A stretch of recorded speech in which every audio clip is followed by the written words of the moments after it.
So, ladies, you know that moment when your eyes lock onto a man so fine he literally takes your breath away? A man so unnaturally hot that you can't quite believe he's real and standing right there in front of you? The kind of hot that usually means you're watching an ad for expensive cologne or a TV show about Navy SEALs. Or in this case, a combination of both?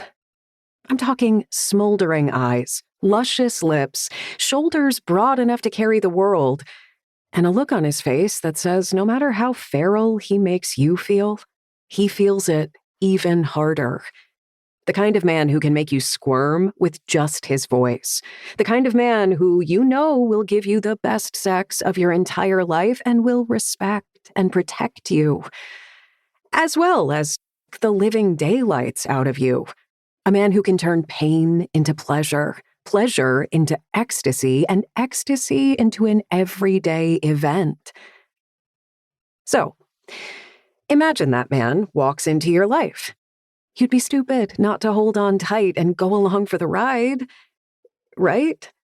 Even if there were a few drawbacks, a few tiny niggles, like he's a ruthless predator who's probably killed hundreds of people. Like he's part of an evil crime empire that makes the mafia look like a book club. Like he's technically dead. Well, nobody's perfect, and it does make things interesting. Should I give in and let myself become his? Or will the sparks that fly between us grow into a raging inferno that burns me alive? Considering how the universe seems determined to f with me, do I have a choice? There are 4 main Koska families, all with traditional allegiances to cities in Italy, as well as old but smaller clans from Ireland, Scandinavia, and Russia. It's been this way for a long time. Back to the days when those Italian cities were one-horse trading posts and fishing villages, and it works. But every now and then, some punk thinks he can come along and take it from us. It's always some fresh from the turn who has ideas bigger than his resources and balls bigger than his brains. They always get dealt with. So Freya was vague on the details, and she got all caught up on other words that started with K, and went into this huge list. Kittens and kingfishers and kiwi fruit. I get the picture. Move it along, Mateo. Right, so she has the impression that this Kurt fuck has amassed his own little army and is targeting the Malocchio. No clue why. There have been rumbles that he's deliberately calling her, using pawns to drag her out over and over again until she's running on empty and gets sloppy. Like the Lombardi girl years ago?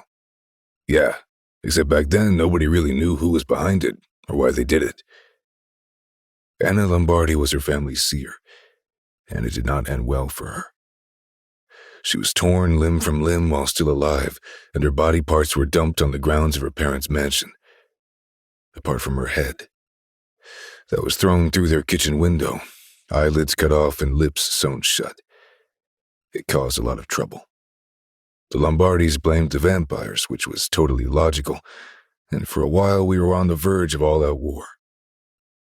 It was actually the Capelli girl's grandfather, Tommaso, who stepped in and made peace. And now someone is targeting his blood in the same manner.